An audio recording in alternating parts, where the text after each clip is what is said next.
so fascinating when we talk about the Warriors situation. So we got to focus on Poole.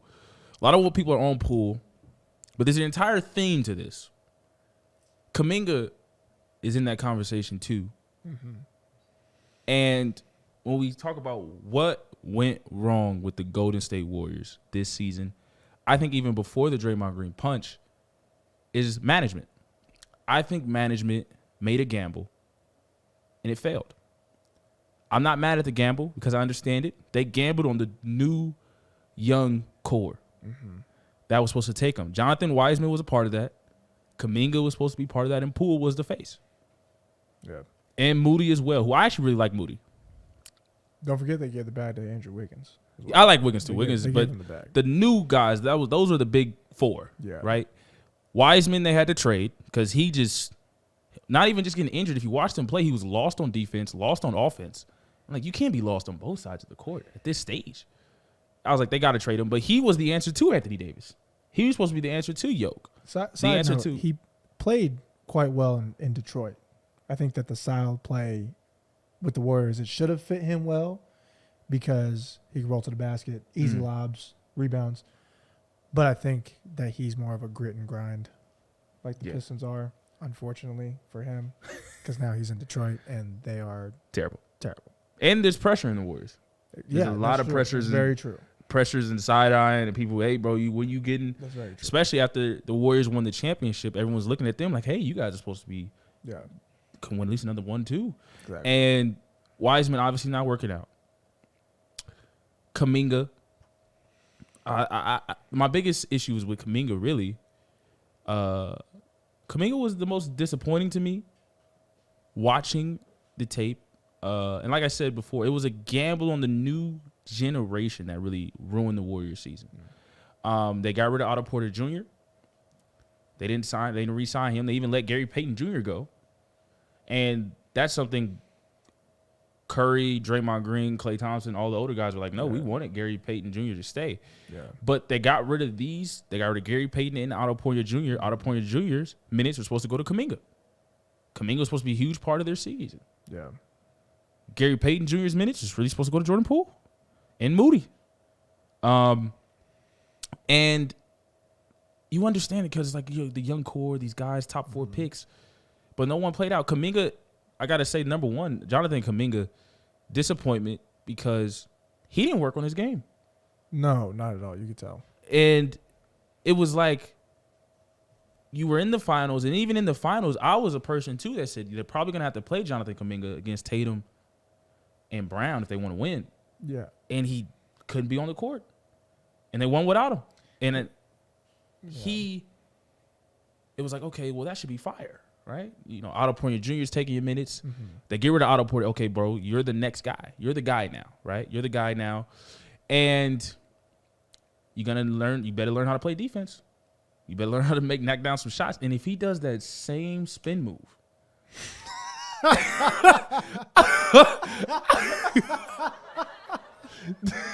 if I see that spin move one more time, he's laughing because he's a trainer and he watches tape.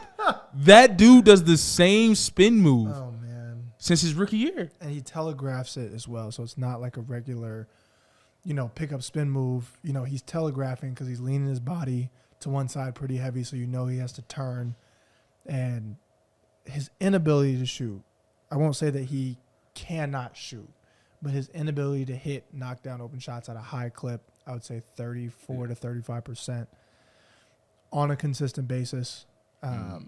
And you would think with his frame, he would be an elite defender, a very elite defender. Yeah. At 6'7", very athletic. Let's go main page. I want us to both. Young. Hit me with that, John. Yeah. Thank you, my guy. Continue. Like that frame where he's a long arms. Yes. Very athletic, but, maybe it's an effort thing. Maybe it's if his shot's not falling. Because, young guys, their biggest thing is they don't always come in and do what you think they're going to do. Facts.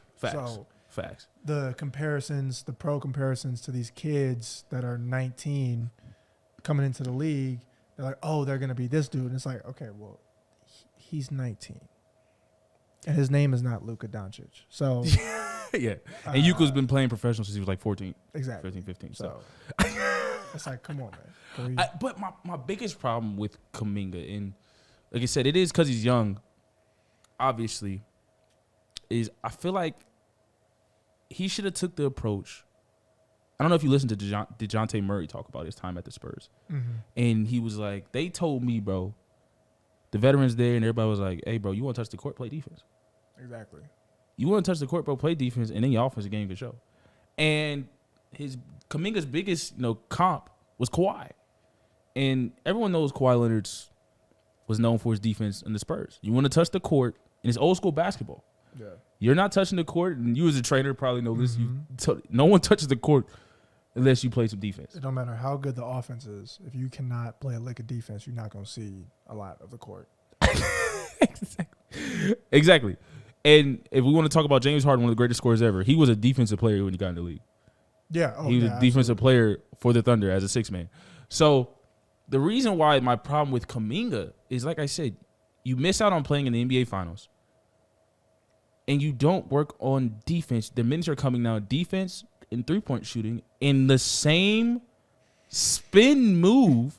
But I think it was a bigger point that my guy here just said. These young guys getting drafted high. And now it feels like entitlement. It's like arrogance. Like, yeah, man. But arrogance, and you can't help but feel that way because you're drafted high and you start looking at all the other people that you were drafted with. And you're like, dang, well, he's playing. And, man, I'm not playing. Man, I wish I could play. And maybe, maybe I should be playing, bro. Right, yeah. And that was, he was probably my most disappointing, How do you feel about, me? I'm kind of blamed it on management with the new gamble. What do you think about the gamble, actually? I think overall, I don't hate the move to sign Andrew Wiggins and to sign Jordan Poole. I do think that it's tough because, sometimes you take gambles and they work. Yeah. Sometimes you take gambles and they don't. Everybody, I think, and especially this season, it did not. I don't think that if Andrew Wiggins didn't have to take that leave of absence for whatever it was, I think that they would have been better when the playoffs came, not having him and then throwing him kind of back into the rotation. And he actually played well. And he actually played extremely well. It was actually wild. And so you could tell like when he was going, like he was still working on this game. Yeah. And isn't that even oh my God. And I hate to say this about an indictment on the player because I don't like crapping on young black dudes. But that makes it even worse for Kuminga because and Wiggins is gone. Yeah. And if you had worked on your game, that opportunity would have came. And I was watching Shannon Sharp and he talks about luck. Mm-hmm. And he was like, all luck is preparation meets opportunity. Yeah. You were grinding and then boom. It's your time to shine. You ready? Yeah. And if Kuminga works on his game, even though Wiggins may get his starting spot back, now it's like, okay, we can play you hella minutes. Play you. Now it's boom, and it sucked. So, like I said, I'm really devastated with Wiseman. Kuminga didn't work on his game. I do like Moody a lot. I actually really do like Max Moody. I think he was the one of the young group that steady. Yeah. He looked steady, like, hey, man, I'm not getting minutes. Every time he came on the court, it was like energy. It was like, okay, I'm going to get these rebounds. I'm going to shoot these threes. This is what I got to do because with other teams, it seems like for going back in the day, right, like you didn't play because the other people were older and it's like, well, the other guys. But in this situation, it was unique because it was like, well, they're older, but they actually won the championship. So you have to be part of the cog. Right. There's a reason. This isn't the people hating on you. Like, right, yeah. Yeah. What do you – how do you feel about the new group? What do you think they should kind of do? Do you think should they keep Jordan Poole, Kuminga – they trade people? What do you do about the Draymond Green Poole situation going forward?